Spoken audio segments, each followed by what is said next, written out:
The Stamp Act is repealed. Everything you need to know. The Stamp Act, a tax on legal documents, magazines, newspapers, and many other types of paper, was the first ever attempt by the British government to tax the colonists directly, rather than by taxing imported goods.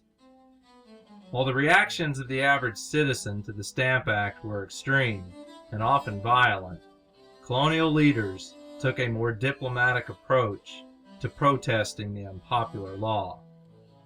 How did colonial leaders go about opposing the Stamp Act? In Boston, a group led by Samuel Adams, originally known as the Loyal Nine, organized street demonstrations against the Stamp Act. Adams openly encouraged businesses not to buy the stamps and even resorted to intimidation and sometimes violence to frighten the tax collectors. The group eventually became known as the Sons of Liberty. As discontent toward the Stamp and Sugar Acts grew, the American colonies became more and more united. The slogan, "No taxation without representation," championed by such men as James Otis and Samuel Adams, spread throughout the colonies. The first colonial boycott, that is, a refusal to buy British goods, began in New York in 1765, and it quickly spread to other colonies. Colonial leaders hoped that the boycott would hurt the British economy enough that Parliament would repeal the new taxes. In Boston, members of the Massachusetts legislature called for a Stamp Act Congress to discuss the unpopular law.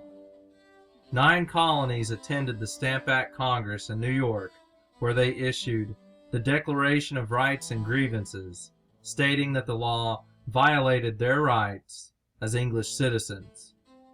They also petitioned Parliament to repeal the law and decided to boycott British goods until the act was revoked.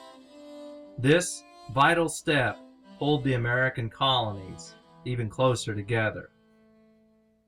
In Virginia, a lawyer named Patrick Henry proposed a series of resolutions to the Virginia House of Burgesses. Known as the Stamp Act Resolves, it declared that only the General Assembly, that is, the House of Burgesses itself, had the right to levy taxes on the colony.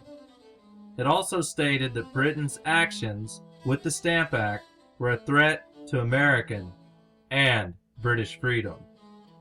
Many felt that the resolution went too far, and it was retracted the following day. Yet, the message was clear.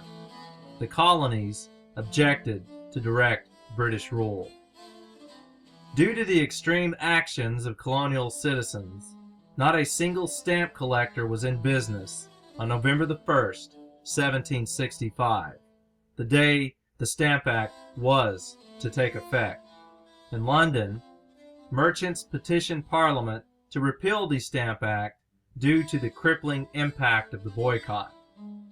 The Stamp Act was repealed in 1766, but Parliament, upset that the colonists had challenged their authority, issued the Declaratory Act on the exact same day.